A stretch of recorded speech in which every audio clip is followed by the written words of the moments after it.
अस्सलाम वालेकुम दोस्तों, सुल्तान महमद फातेह की नई एपिसोड में खुशामदीद। दोस्तों, एपिसोड स्टार्ट करने से पहले मैं आप सबसे माजरत चाहता हूं क्योंकि पिछले कुछ दिनों से मैं वीडियोस अपलोड नहीं कर पा रहा था, जिसकी वजह सेहत की खराबी थी। मैं पिछले कुछ दिनों से काफी बीमार था, लेकिन अल्लाह का शुक्र अब काफी बेहतर महसूस कर रहा हूँ। उम्मीद करता हूँ आपने पिछली एपिसोड्स देख ली होंगी, जिसकी वजह से उनको मुझे स्किप करना पड़ रहा है। तो हम लोग अपनी वीडियोस का आगाज वहीं से करेंगे जहाँ से आप लोग अभी देख रहे हैं। तो वीडियो को शुरू करते हैं। इस एपिसोड के आगाज में सुल्तान की फौज पोंतस की जानिब रवाना हो रही होती है। सुल्तान कहते हैं, सुनो, जिसका नाम मैं लेता हूँ और जिसकी तारीख को मैंने सुरखरू किया, ऐ मेरी वो कौम, सुनो मेरे बेटो, मेरे इज्जतदार बेटो, सुनो, यूं हमारी जंग की दास्तान ने जन्म लिया। इस दिन बारिश ने हमें गवाह बनाया। आसमान से टूटते हुए जंगली तूफान हम पर बरस पड़े। सैलाब हमारा रास्ता रोक रहा था, हम चलते रहे अपने दिलों को ढाल बनाकर। इस दिन बिजली ने हमें गवाह बनाया, वो आग की तलवार बनकर हम पर चमकती थी। इसकी शदीद गर्ज ने हमें हर तरफ से हिला कर रख दिया। हम तीर बनकर अपने कमान से निकलते गए। इस दिन हवा ने हमें गवाह बनाया, वो बेरहम कोड़े की तरह हम पर बरसती थी। सर्दी से हमारी हड्डियां तक जम जाती थी, मगर हम अपने सीनों में आग लिए चलते रहे। इस दिन ढलवानों ने हमें गवाह बनाया, वो किलों से भी ज्यादा सख्त थी। वो हमारे सामने एक नाकाबिल तस्खीर दीवार की तरह खड़ी थी। हम अपने दिलों को पीठ पर उठाए चलते रहे। इसके बाद रात का मंजर दिखाया जाता है, जहाँ पर सुल्तान की फौज पहाड़ से तोपे ऊपर उठा रही होती है। सुल्तान की आवाज गूंजती है और वो कहते हैं, उस दिन पहाड़ों ने हमें गवाह बनाया, हमारे कंधों पर दावत का भारी बोझ था। इसके बाद मंजर दिखाया जाता है, जहाँ पर तोपे ऊपर चढ़ाई जा रही होती है, लेकिन एक तोप टूटकर गिर जाती है और कुछ लोग उसके नीचे दब जाते हैं। आवाज गूंजती है, कुछ इस बोझ तले कुचले गए। उसके बाद सुबह का मंजर दिखाया जाता है, जहाँ पर सिपाही खाई के पास से तोपे लेकर जा रहे होते हैं, मगर कुछ सिपाही पाँव स्लिप होने की वजह से खाई में जा गिरते हैं। आवाज फिर से गूंजती है, चट्टानों ने इनमें से कुछ को निगल लिया, जिनके साथ हम कंधे से कंधा मिलाकर चलते थे। वो हमारी आंखों के सामने हमसे छीन लिए गए थे। फिर एक मंजर दिखाया जाता है, जिसमें बहुत से सिपाही दलदल में फंस जाते हैं। आवाज गूंजती है, उस रोज मिट्टी ने हमें गवाह बनाया, हमारे रास्ते में मौत की तरफ ले जाने वाली दलदल बिछ गई। वो कीचड़ के समुद्र की तरह बेरहम हो गई। हम यूं चलते रहे जैसे जान तोड़कर इस दलदल को चीर रहे हों। फिर सुल्तान अपने घोड़े से नीचे उतरते हैं और अपने सिपाहियों से कहते हैं, आगे बढ़ो, और वो सब मिलकर दलदल को पार कर रहे होते हैं। वो सब एक दूसरे की मदद करते हैं। सिपाही बहुत सी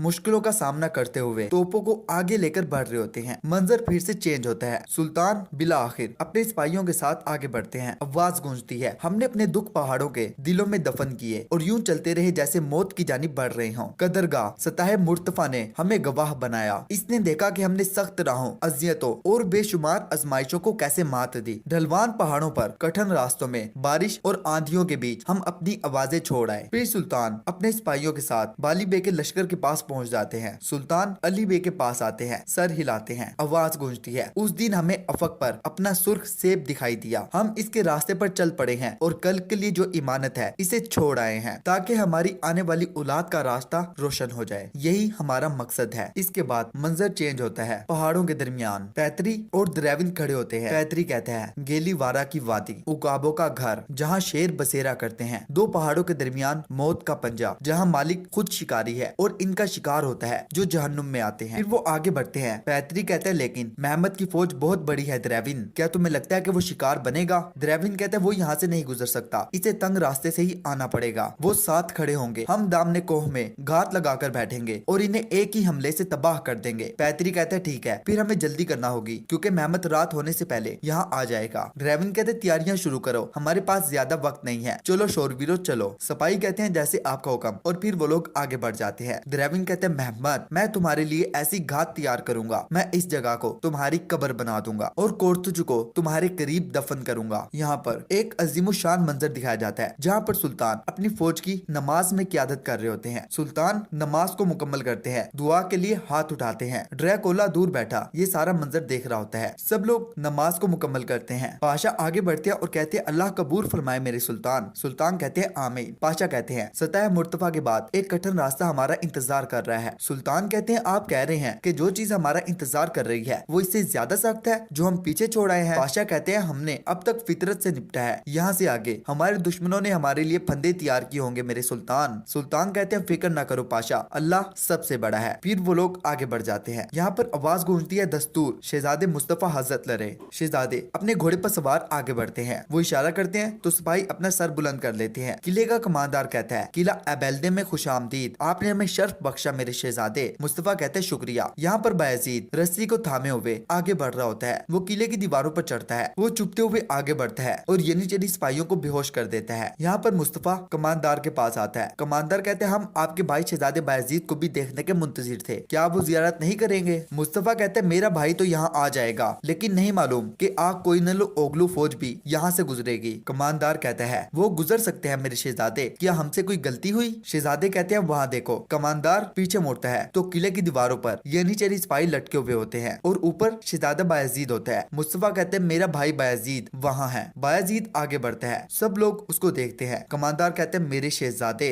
मैं। वो मजीद बोलने लगता है तो मुस्तफा कहते हैं क्या आप अपने आप को आग कोई नलो ओगलू के खिलाफ इस तरह तैयार कर रहे हैं? कमांडर कहते हैं हमें माफ कर दे शहजादे, हमें आपकी आमद का इंतजार था। शहजादे कहते हैं अगर मैं माफ कर भी दूं तो दुश्मन नहीं करेगा, अगर वो भी कर दे तो फिर भी शहजादे बायजीद नहीं करेंगे। फिर शहजादे बायजीद नीचे आ जाते हैं। वो कमांडर से कहते हैं तुम जाओ, हम बात करेंगे। वो लोग आगे बढ़ते हैं। एक यनीचरी सिपाही कहता है शेर के बच्चे भी शेर होते हैं माशाल्लाह। यहाँ पर पैतरी कहता है हमने अपने फौजियों को तैनात कर दिया है, वो जाल तैयार कर रहे हैं। द्रेविन पूछता है क्या यहाँ हमारे अलावा और लोग भी होंगे? पैतरी कहता है कोई है जो हमें देख सकता है, सिर्फ बकरियां चराने वाले, ताहम वो इसके करीब नहीं आएंगे। द्रेविन कहते हैं फिर भी आंखें खुली रखना, हमारे इलम में लाए बगैर कोई भी पड़ न मारे। यहाँ पर कुछ कैदी मौजूद होते हैं। पैतरी कहते समझ नहीं आता कि हम इन असीरों को यहाँ क्यों लाए हैं। द्रेविन कहते वो यहाँ इस जहन्नुम का हिस्सा बनेंगे, हम इन्हें जला देंगे और इन्हें महमद की तरफ भेज देंगे। शमान भी यहाँ पर मौजूद होता है। शमान कहते तुम क्या कर रहे हो? एक आदमी को जिंदा कौन जलाता है? क्या तुम भेड़ियों के लिए कबाब बना रहे हो? द्रेविन कहते हम जहन्नुम के शैतान हैं, क्या तुमने ये नहीं सीखा? एक सिपाही खड़ा होता है और कहते बहुत हो गया, मगर द्रेविन उसका गला पकड़ लेता है और कहते हैं अपनी मौत में जल्दी ना करो। सिपाही कहते हैं हम इज्जत के साथ शहादत की तरफ रुखसत होंगे, तुम्हें मारना भी नहीं आता। द्रेविन कहते हैं मुझे मौत के बारे में तुम्हारा जोश पसंद है, फिक्र ना करो, मैं तुम्हें बेहतरीन मौत दूंगा। फिर वो उसको छोड़ते हैं और कहते हैं सिर्फ तुम ही नहीं, महमद और इसकी फौज भी मौत का बेहतरीन जायका चखेगी, लेकिन कोर्तुचु दुगान। फिर वो पैतरी की जानिब देखता है और कहता है वो मेरा हक है, क्या तुम समझे? मैं अपना इंतकाम लूंगा। पैतरी सर हिलाता है। शमान ये सुनकर परेशान हो जाता है और नाज़रीन यहीं पर इस एपिसोड का इख्तिताम हो जाता है। मिलते हैं आपसे नेक्स्ट एपिसोड में, तब तक के लिए अल्लाह हाफिज।